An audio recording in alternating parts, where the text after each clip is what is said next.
Hey guys, it's Mark Zickrey, Mr. Sci-Fi. Also Mark Zickrey of Space Command. We're about to have some very exciting announcements very soon. So, keep an eye on Mr. Sci-Fi. That's all I can say. And I'm still wearing my secret Jewish Space Laser Corps hat. And I'm wearing it proudly. And I wanted to talk about the second episode of season 3 of For All Mankind, because I think this is really a great show that if you haven't seen it yet, you really should check it out. But watch it from the beginning. It's just an amazing show. Very wonderful alternate history where the Russians land on the moon, and as a result, our manned space program continues, and we have a competition to get to Mars in the 1990s. It's a lot of fun, and they're really, I think, servicing their characters extremely well. It's a very good ensemble cast. The actors are very solid. And what they're doing now is they're putting characters, sort of pitting them against each other.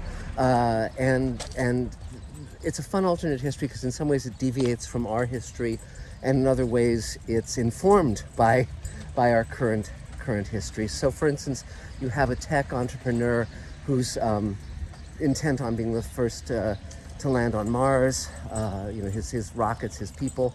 And you also have a competition, a space race between NASA for America and the Russians. And it's just a lot of fun, a three-way race. It's going to be very fun to see who wins. And it also is dealing with the fading of the era of NASA when the jet pilots, the test pilots, are sort of the reigning gods, the astronaut corps, and the transition to the committee, decisions by committee that ultimately led to, Challenger disaster and Columbia disaster and so forth. And but Ron Moore and his team of writers, some of whom come off Battlestar Galactica as well, are just very solid, really know what they're doing, and it's just fun. And in terms of production value, in terms of the visual effects are superlative. The world building is great. Ron, of course, comes off Star Trek: The Next Generation and Outlander, and he, of course, rebooted Battlestar Galactica into the classic show it was.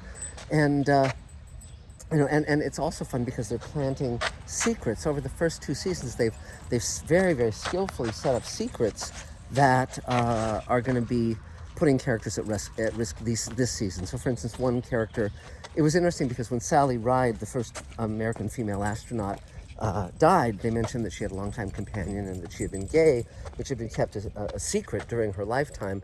And so they're obviously following that inspiration to have a female astronaut who is a closeted lesbian, and then they're also inspired by John Glenn being elected to Congress, so that she's running now for president.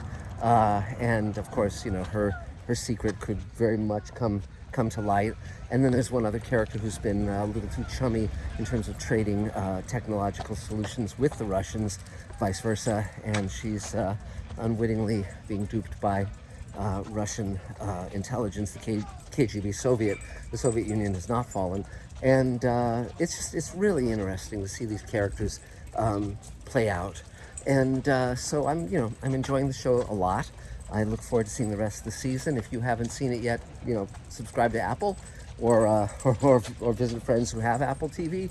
And and just there's really such an enormous amount of television now being made. You can't watch it all, but that's one that you should definitely catch up with if you've ever been interested in the space race or science fiction. This is a great show. So that's it for now. We'll talk really soon. Subscribe, comment, hit the bell, all that stuff. Share it with your friends, and we'll talk soon. Bye, guys.